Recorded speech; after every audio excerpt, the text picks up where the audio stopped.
probinsya kag nasyon. Aksyon Reports. Second portion, patas kag balanse na komentaryo sa mga issues kag mga balita nga nagaapekto sa mga pumuluyo sa adlaw-adlaw nga tanan. Aksyon Reports. Second portion. Upod sa veterano kag respetado nga komentarista. Aksyon Fred Salanga. Karon nga adlaw Sabado Pizza 2 na. Bulan sang Mayo tuig 2020. Ano ang mga balita kag mga isyo para karon nga adlaw. Unahon tang balita dire sa siyudad sa Bacolod. Pagkatapos ang konsultasyon kag patigayon upod kay Councilor Renisito Nubero, head ini sang Quarantine Centers Action Team, kag subuman kay Councilor Israel Salanga, head sang Action Team for Returning OFW, ang alkalde sa siyudad sa Bacolod, Mayor Bing Leonardia. Gin-aprobahan nga sayluhon ining mga 28 bla ka mga OFW nga naka-quarantine subong sa Lupisayna Elementary School sa Tourist Inn karon nga adlaw Sabado. Kaya mo maning ginaayo sa mga OFW nga ibutang sila sa maayo nga lugar katulad sa Cebu, katulad sa Manila, ngayon sila ginabutang sa mga hotel.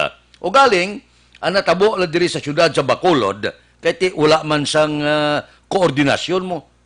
Gulpi lang nga di kita ginpahibalo nga maabot na ini ang mga OFW, lula na sa bapor. Among pagpahibalo sa Bacolod, nga manog-abot sila diri. So, wala kita makapreparar. Amo ina ang rason kung nga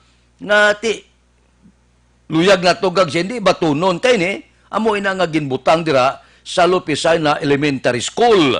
Ti may pila ka mga reklamo nga ang dira ibutang. Ti natural lagi na, kaya wala man kita preparasyon, wala man kita ginpahibalo sang mga ahensya sang gobyerno dito sa Manila. Kag hindi lang amo ini dihamak pa, linibo-libo pa, ang mahimo magpalauli dire sa pungsod Pilipinas, kag pipila pa ang mahimo taga-syudad sa Bacolod kag probinsya sang Negros Occidental. Ti bangod sini, ang syudad sa Bacolod nagimo sa nagkakaigo nga tikang, ang tanan-tanan ginimo kag ginpaina na gali budget kung matabo nga wala magpasugot ang uwa sa pagpatigayo ni Mayor Bing Leonardia kag ni Congressman Greg Gasataya. Digin pasalamatan ni Mayor Bing si UWA Administrator Hanglao Kakdak nga kami na babayad. Kung sabagay ilagi man ini obligasyon ang mga OFW. Di sa karon sa iluhon ini sila. Pagkatapos nga hulaton pagani kay ti base bala may mga swab testing pa ini. Dalon sa Iloilo, posible buwas, may balantaw kung Lunes man. Kabay pa nga, negatibo lang initanan. Nagkalabasulan paganing pila ka mga opisyal sa siyudad sa Bacolod. Di wala kita dapat basulo ni. Kulang sa koordinasyon ang pila ka ahensya sa gobyerno dito sa Manila. Hindi man niya dali-dali nga tampok mo di pagkatapos masala-sala Bacolod kung diin ipamutang. Bangod sini, klaro na, nga ibutang sila sa maayo-ayo nga lugar. Kung ako okay makuna, kay manti, may mga kabalaslan makita mo sa mga OFW. Ang pungsod Pilipinas, dako gid ang kabalaslan sa mga OFW. Sa nasiling ko na kahapon, may tinuig na nagligad nga ang nakasalbar sa pagsarurot sa ekonomiya sa pungsod, amo ang remittances sa mga OFW. Hindi ta na malimtan. Ambot silingon kung maayo lang ang koordinasyon, hindi magdangat sa inisyuhanay, hindi magdangat sa binalbalanay, ining isyo sang mga OFW. Tiyara na, masaylo na sila sa mga ayo-ayo nga lugar, kay ang uwa, amo ang ma-shoulder, amo ang mabayad sang tanan nga mga kagastuhanan sini mga OFW nga ari di sa Negros kag siyudad sang Bacolod. Aksyon Radio Philippine Standard Time la 6:36. Mabalik kami pagkatapos ini. Para labanan ng banta ng COVID-19 sa ating bansa, mahalaga ang kooperasyon ng bawat isa. Ang pananatili sa loob ng bahay ay isa sa pinakasimple pero pinaka-epektibong paraan para hindi kumalat ang virus. Kunwari, ikaw ang tuldok na ito. Malusog ka at malakas. Lumabas ka ng bahay. Ang hindi mo alam, may nakasalamuha ka ng may COVID-19. Tandaan, mahirap malaman kung sinong may virus, pero madali itong maipasa sa iba.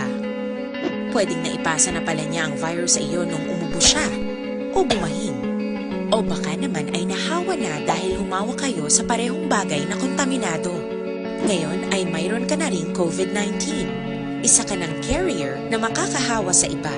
Dahil maaaring ilang araw pa bago lumitaw ang sintomas na ubo, sipon, hirap sa paghinga at lagnat. Pwede ring wala kang nararamdamang sintomas, ngunit nakakahawa ka pa rin. Pag-uwi mo sa bahay, maaari mong mahawahan ang iyong pamilya. Kasama na rito ang lolo at lola mo o ang mga magulang mo na may edad. Sila ang may pinakamahina na depensa laban sa virus. Ang mga may sakit sa puso, diabetes, high blood, at iba pang pre-existing conditions at mga buntis, mahina ang panlaban sa COVID-19. Kapag na-infect ang taong mahina ang immune system, posibleng magkaroon siya ng malalang karamdaman at kailanganing dalhin sa ospital. Sa patuloy na paglabas ng bahay at pagpunta sa pampublikong lugar, tinatayang maaari kang makahawa ng 3 pang tao at sila makakahawa ng mas marami pang iba. 20% ng mga nahawa ay maaaring maospital at dadami ng dadami ito habang mas kumakalat pa ang virus. Bukod sa dumaraming COVID-19 patients, marami pang ibang may sakit ang nasa mga pagamutan. Ang mga pasyenteng malubhang-malubha na ang karamdaman, hindi na maaasikaso. Wala ring lugar para sa mga pasyenteng may ibang karamdaman. Kaya nating iwasan ang patuloy na pagkalat ng COVID-19 kung iisipin natin ang kapakanan ng iba. Kailangan nating isipin at kumilos na parang bitbit na natin ang virus para hindi ito kumalat pa sa iba. Sundin ang social distancing. At hanggat maaari, manatili sa loob ng bahay. Kung talagang kinakailangang lumabas, panatilihin ang 1 metrong layo sa ibang tao. Maging malinis din sa katawan at sa kapaligiran. Parating maghugas ng kamay gamit ang sabon at tubig. At i-disinfect ang mga bagay na madalas hinahawakan. Ang mahalaga, mapabagal natin ang pagkalat ng COVID-19. Para mas kakaunti ang mga kailangang magpa-ospital at mabawasan ang mga Pilipinong magkakasakit. Magiging epektibo lamang ito kung mananatili tayo sa bahay. Sundin ang social distancing. Isang maliit na sakripisyo para sa buhay ng kapwa nating Pilipino. Tulong-tulong tayo. Let's beat COVID-19.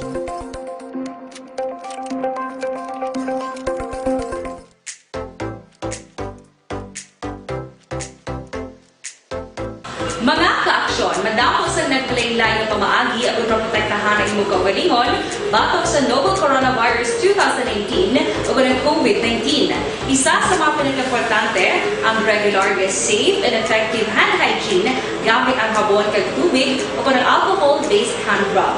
Yan ang proseso sa paghugas ng gamot na rekomendado sa World Health Organization.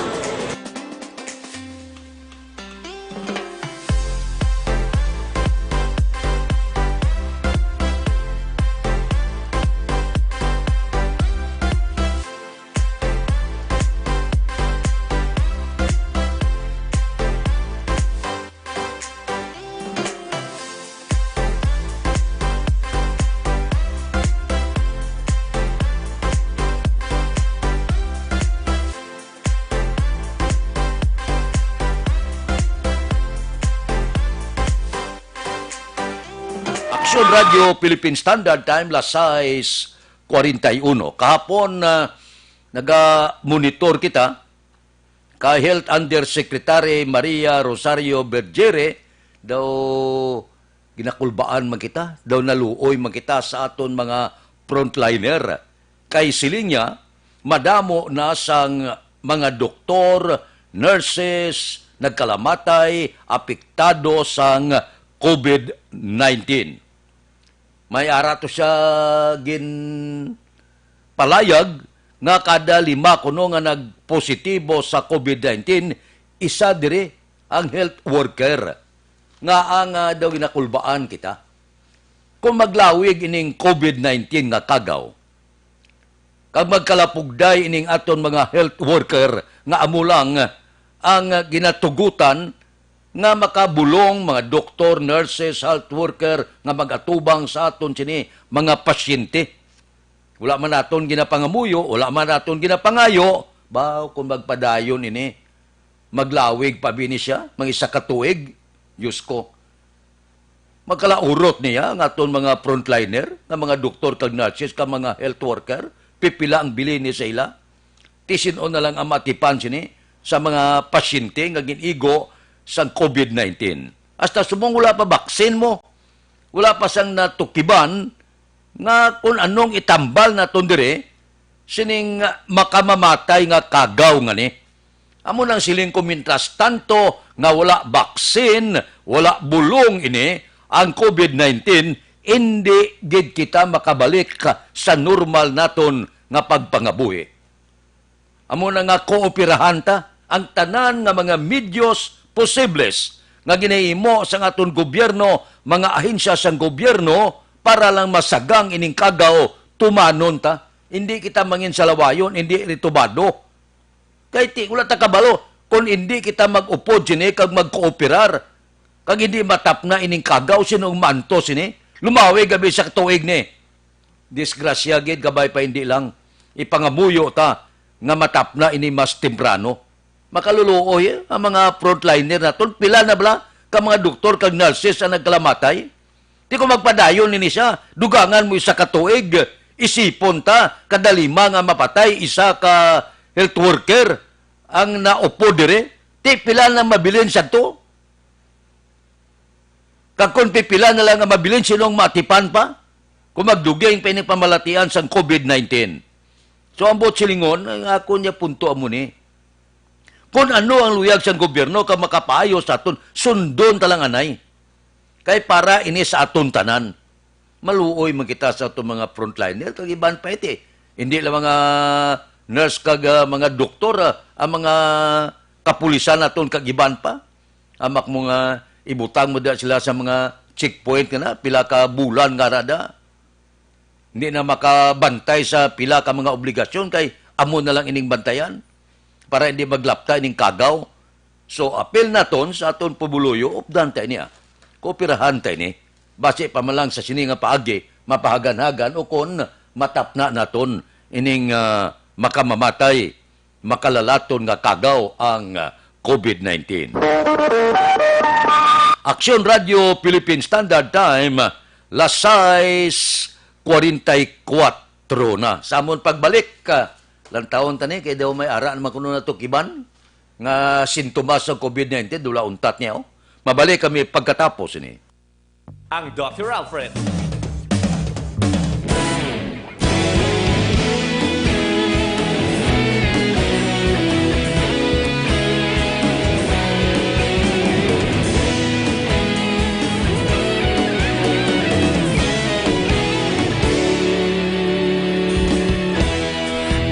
Pasang banwa, mabugaw nga hangin nagadapyan na.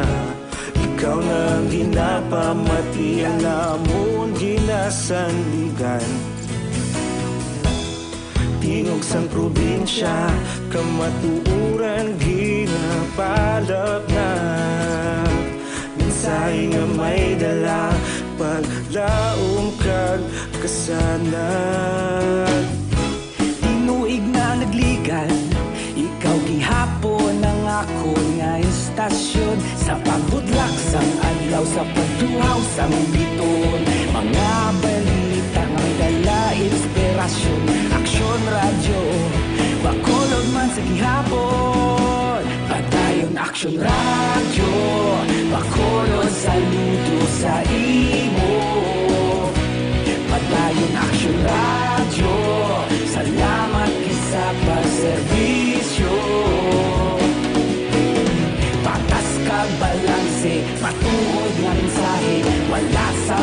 dampigan. Padayon Aksyon Radio.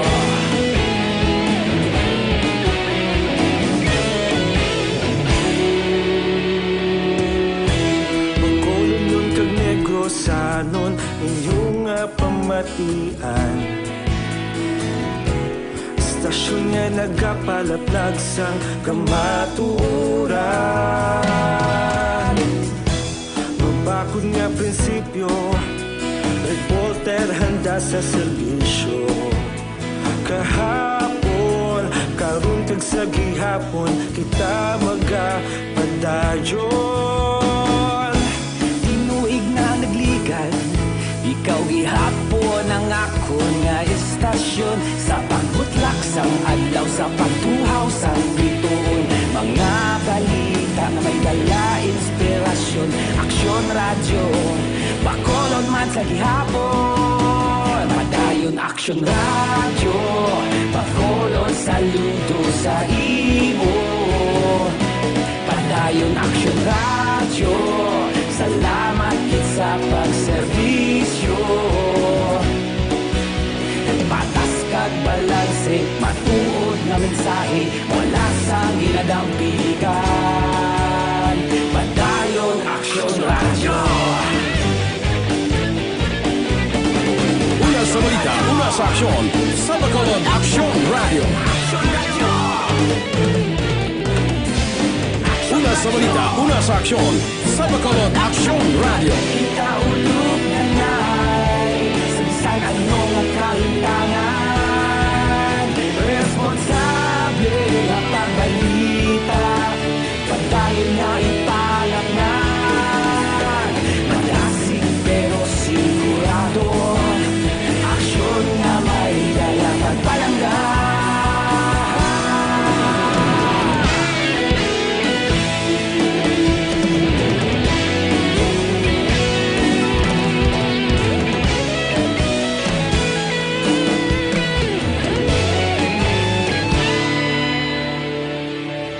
Padayon Aksyon Radio, bakolod saludo sa imo. Padayon Aksyon Radio, salamat kit sa pagserbisyo. Padayon Aksyon Radio, bakolod saludo sa imo. Padayon Aksyon Radio, salamat kit sa pagserbisyo. Patas kag balanse, matuod nga mensahe, wala sang ginadampigan. Padayon Aksyon Radio.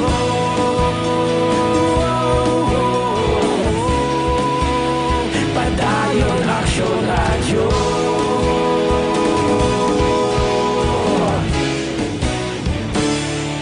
Padayon Aksyon Radio.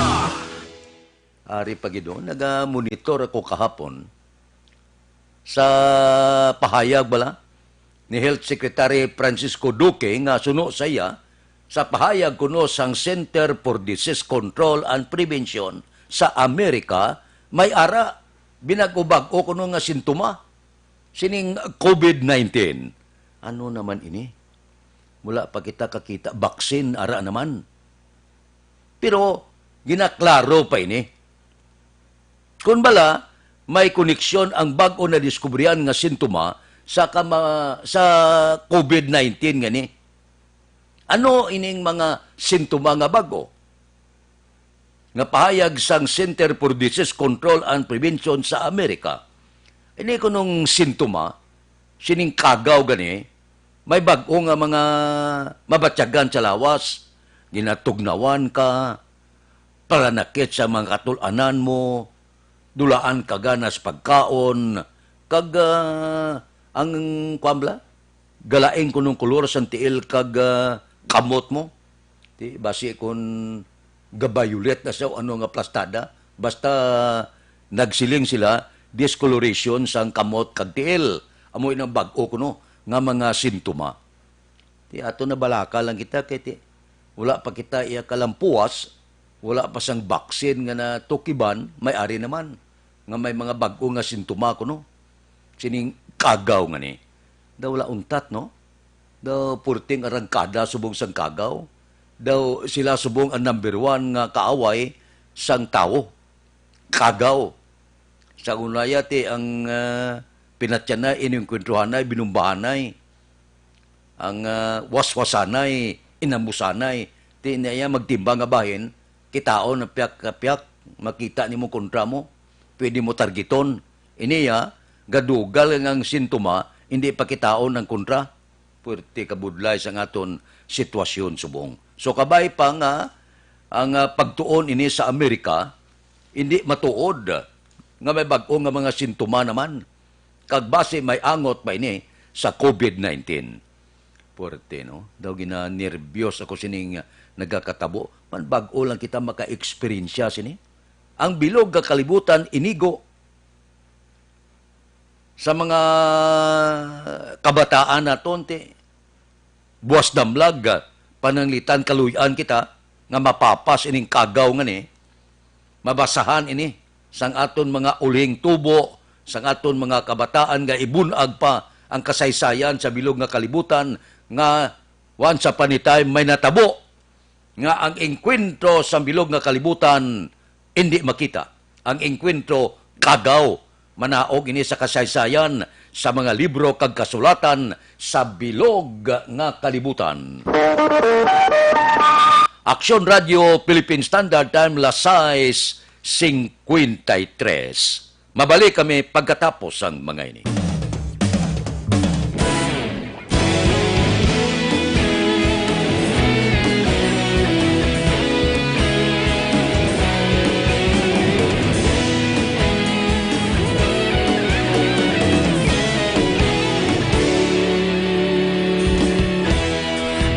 Pasimbanwa, mabugnaw nga hangin nagadapyan na ikaw nang ginapamati ang namon ginasandigan. Tingog sang probinsya, kamatuuran ginapalap na mensahe nga may dala paglaong kag kasanat.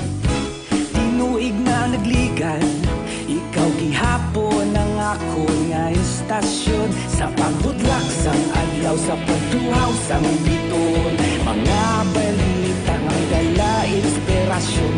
Aksyon radyo, bakolod man sa gihapon. Padayon aksyon radyo, bakolod saludo sa imo. Padayon aksyon radyo, salamat sa pagserbisyo. Patas kag balanse, matuod nga mensahe, wala sang hinadang pilihan. Padayon Aksyon Radyo.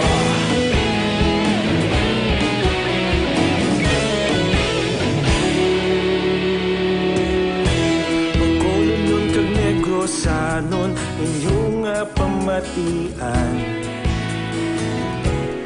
Stasyon nga nagapalaplag sang kamatuuran.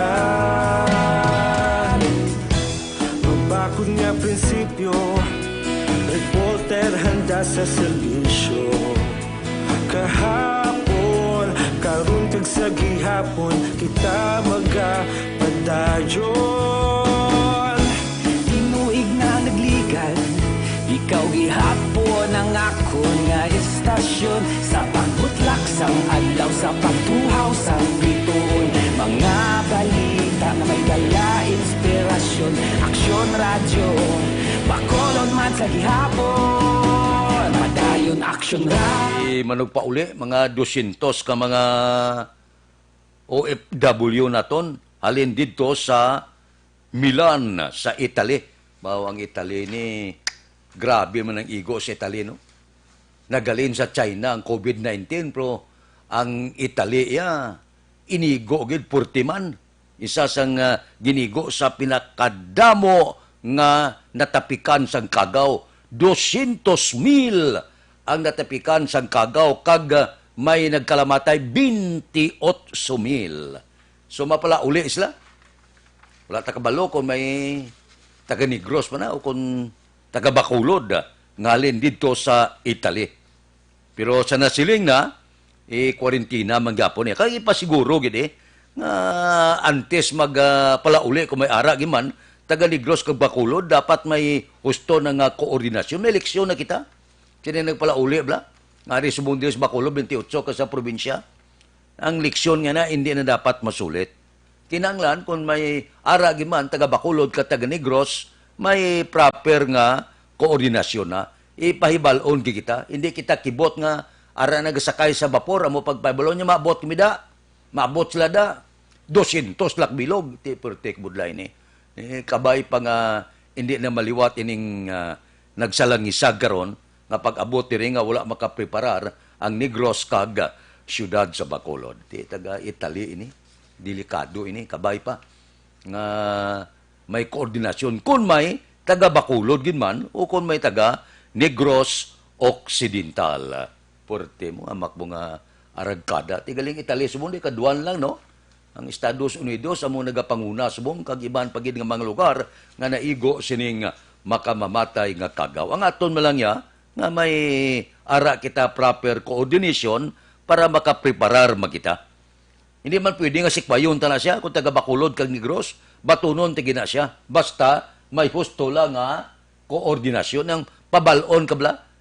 Duwaks mana, isaks mana antes, may manugabot na kundi kapreparar kita. Aksyon Radio Philippine Standard Time, lasay 58 na. Standby na sa aton Aksyon Balita Morning Edition. Liwat magadulong sa aton sa mga balita lokal, national, international, sports, kag artista. Upod kita. Kay Aksyon Boy Duran, kag Aksyon Eden Aboso, Aksyon Fred Salanga, una sa balita, una sa aksyon, sa Bacolod, Aksyon Radio.